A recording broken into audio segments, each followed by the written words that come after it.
You're sitting in front of a nice wide open green, pins right in the middle, you got a short to mid iron in, you're thinking, man, I'm really gonna hit this solid. And then all of a sudden, chunk behind the ball, or maybe you thin the shot, you're just really inconsistent through contact.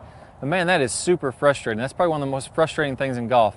Well, in this video, I'm gonna break down a really easy drill that's gonna help you to make that clean contact in front of the golf ball every single time. Let's go ahead and get started. All right, so I got an awesome drill for you to help you take the divot in front. But first, we need a great way to have feedback.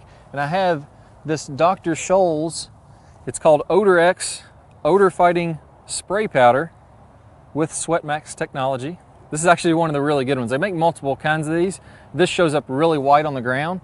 I also use this for my club face. You can probably see that on the camera there. I use that to show where you're making contact in the club face. So it's not only good for drawing lines on the ground, it's good for other drills in the game too. So not going to get into that in this video, but we will be using this for drawing a nice straight line on the turf here. And once that dries, it's going to be really, really white.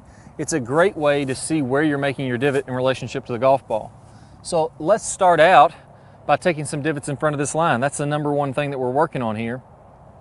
What I'm going to do is I'm going to set up as though this line is my golf ball, and I'm going to take my normal stance to get started. Now from here, I'm going to go ahead and drop my front foot back until it's almost touching my back foot. And the reason we're doing this is we're actually going to get that momentum coming through the shot in this swing. So if you want to take that divot in front, in the downswing, we need our momentum moving to the left, coming down and through the ball, and that divot is going to happen in front of that line. If we do this incorrectly, we're going to be falling back to the right. Our right shoulder lowers, everything gets closer to the ground back here, and now you can see I'm going to want to hit behind this line. Or if I miss the line, I may flip to reach the golf ball and actually hit it thin. So anytime I fall back this way, really going to cause problems in the golf swing.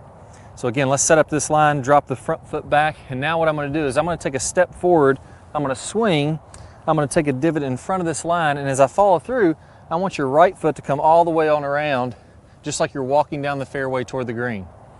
So let's set up, put the feet together, I'm going to make a swing, brush the grass in front. I want to take a little bit more of a divot here so we can really see that, but you can see that started about right there, and then I brush the turf. That's completely fine if you're doing this, but I'm going to exaggerate it, maybe even take a little too steep of a divot here so that you can see this really easily. Again, that's way in front. You can see my divot started right there. That's almost 8 or 10 inches in front of this line. No way I'm going anywhere near going behind this line.